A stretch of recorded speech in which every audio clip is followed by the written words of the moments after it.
Pozor, pozor. Vyhlasujem bežeckú súťaž o najlepšiu atletku. Hlavnou cenou je pohár riaditeľa školy spojený s 500 eurovou finančnou odmenou. Športu zdar.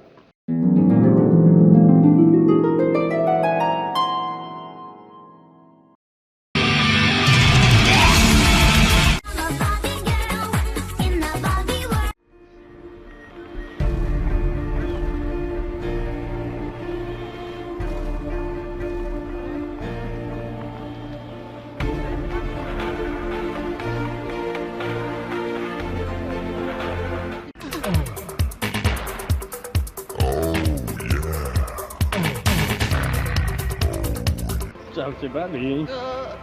To kto akože je? Preboha. Spolužiačka. No, ona je divná. Moc sa mi nepozdáva. Nie, moment. Vyzerá trochu ako chlap. Išla by som od nej radšej preč. Dobre, čo to myslíš?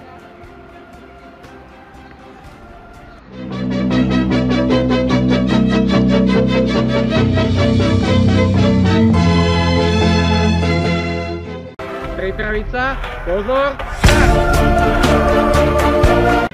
Dnes je pekný deň, niekam vybehnem.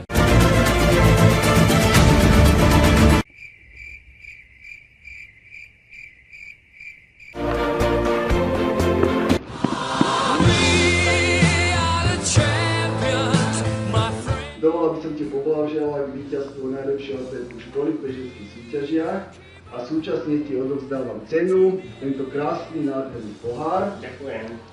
a 500 eurovú odmenu. Nech sa páči, blahoželám. Nechápem. Proste my to trénujeme niekoľko mesiacov a on si proste príde a vyhrá to. Ona je... To je v pohode. V pohode? Toto nie je dobré. Toto určite nemôže byť Smirnova.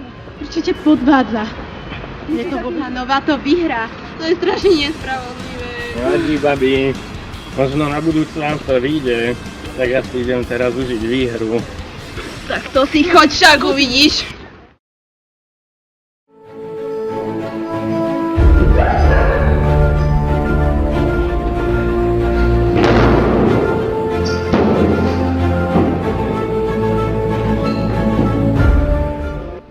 Babi, máme vzorky. A čo teda?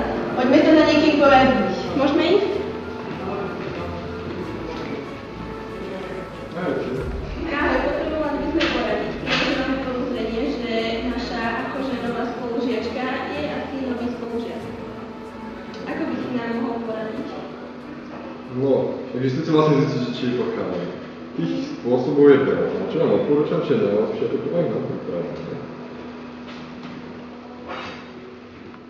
Ja si zistiť, či má alebo nemá barovú teliesku. Barová telieska je niečo, čo majú baby, teda v normálnom prípade. O chromatine ste sa učili, že? Áno. Tak, rozlišujeme dva základné typy chromatínu. Jeden sa volá euchromatín a jeden je heterochromatín. Euchromatín je voľný a môže sa z neho prepísať gény, kdežto heterochromatín je taký zabalený, hovorí sa, že je kondenzovaný a tým pádom sa gény z neho prepisovať nemôžu.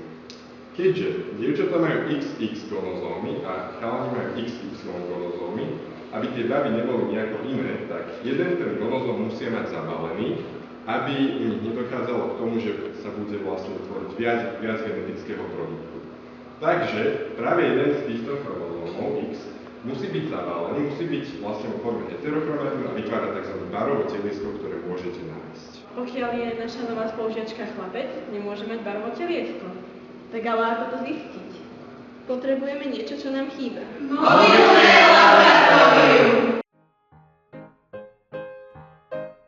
Máme otvorené hlavy. Máme veľa otázok. Chceme hľadať odpovede. Máme